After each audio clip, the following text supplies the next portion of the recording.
Dugonamni otasi yoshi katta bo'lgani bilan judayam o'pitni ekan. Birinchi marta orqamga tiqtirayotgan bosaman.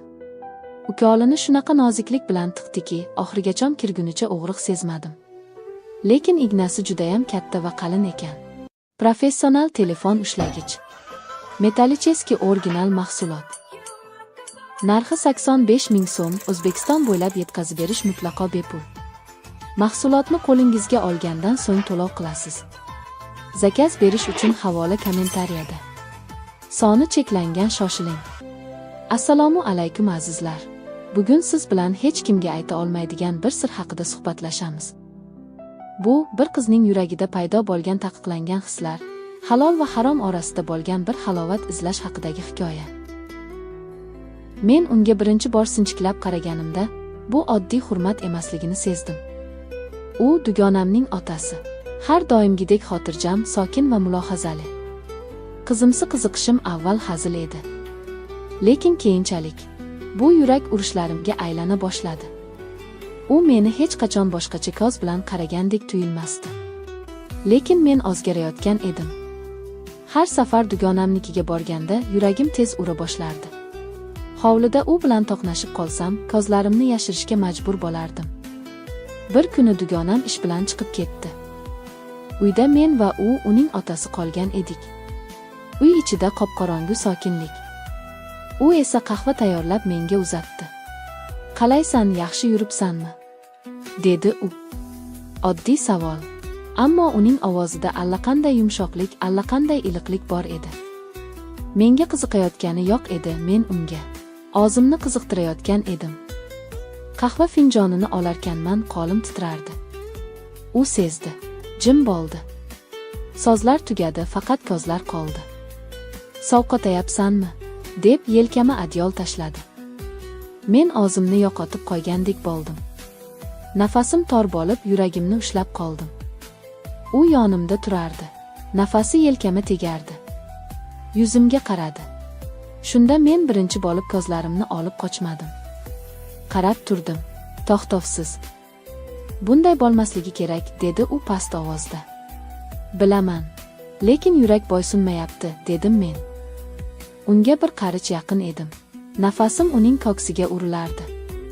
U menga yaqinlashdi, lekin opishmadi. Faqat peshonamga yengil tegdi.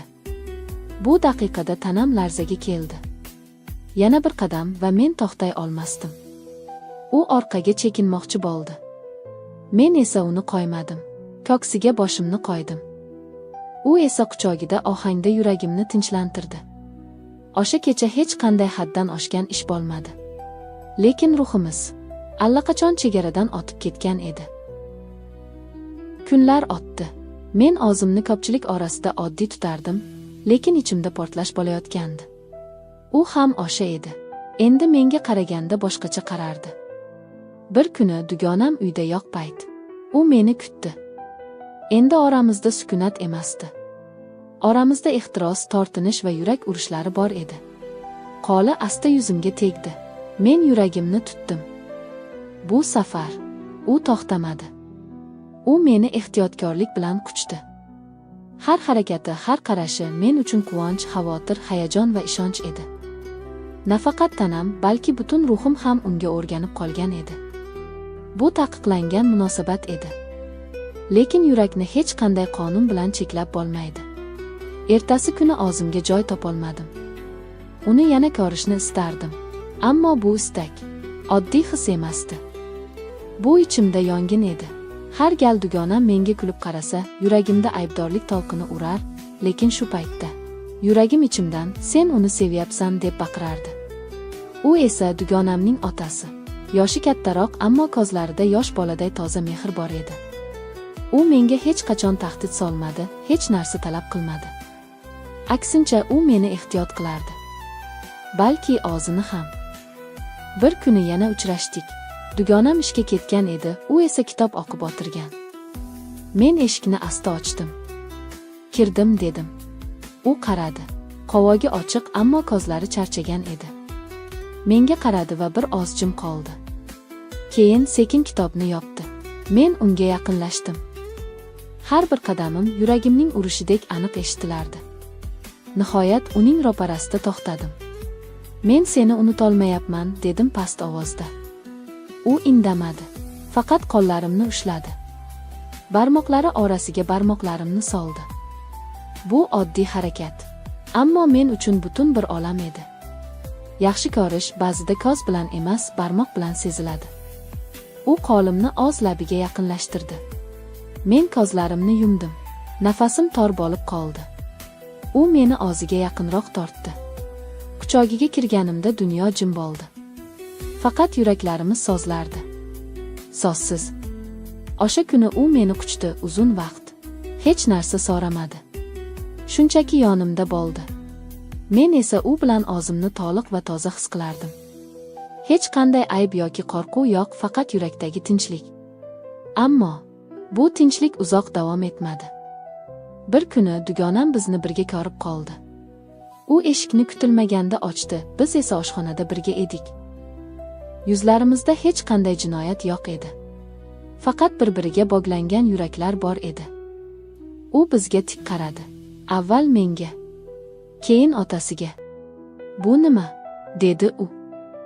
Men javob topolmadim. Ammo otasi qo'limni qo'yib yubormadi. U ham qo'rqdi, lekin yolg'on gapirmadi.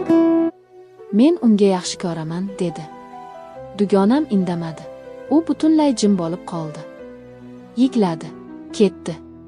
O'sha kundan keyin hech narsa avvalgidek bo'lmadi. Biz na ko'pchilik oldida gaplasha oldik, na u bilan birga bemalol yurishimiz mumkin edi. Ammo men bilardim, bu munosabat tanaga emas, yurakka tegishli. Taqiqlangan bo'lishi, yolg'on bo'lishini anglatmas edi. U meni mehr bilan sevar, men esa u borligi uchun minnatdorman. Dugonam ketgan kundan keyin men va u ikkovimiz qop-qora sukut ichida qoldik. Endi quvonchli uchrashuvlar yo'q edi. Har bir xatolik qanchalik og'ir bo'lishini endi tushunib borayotgan edim. Uning otasi ko'zlariga tik qaray olmasdi. Uning jiddiyligi mehr bilan aralashib ketgan edi. Go'yoki yuragida ikki olam urushayotgandek. Bir tomonda qizi, bir tomonda yuragiga tasodifan joylashib olgan men. "Biz endi ko'rishmaymiz", dedi u bir kuni. Shu so'zlar butun borligimni titratdi. Ichimda yong'in ko'tarildi. Ko'nglimda bir narsa sinib ketganday bo'ldi. Bu oddiy rad etish emas edi, bu men uchun butun dunyoning yopilishi edi. Men ko'z yoshlarimni ushlab tura olmadim. "Nega?" dedim. U menga qaradi.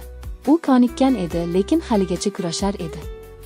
"Chunki men seni yomon ko'rganimdan emas, aksincha yaxshi ko'rganim uchun", dedi u. Bu so'zlar ham taskin, ham azob edi. Chunki u ham xuddi men kabi azoblanayotgan edi. Biz bir-birimizga yaqin bo'la turib, aynan shu yaqinlik tufayli ajrashayotgan edik. Kunlar o'tdi. Biz aloqani to'xtatdik. Faqat ko'z bilan salom, uzoqdan kuzatish. Dugonam ham menga begona bo'lib qoldi. Endi men yolg'iz edim. Yuragimda uning izlari, hayotimda bosh joy. Ammo sevgi shunchalik oddiy ketmaydi. Yurakni ochirish tugma bosishdek emas. Oradan bir oy o'tgach, kecha kechqurun eshik taqilladi. Ochsam, u dugonamning otasi. Meni ohangda jim qarab turardi. "Men bardosh bera olmadim", dedi u. Qadam bosmay turib meni quchdi. Qattiq emas, shunchaki men borligimni his qilganday. Men esa hech narsa demadim. Faqat yuragim yana urganini his qildim.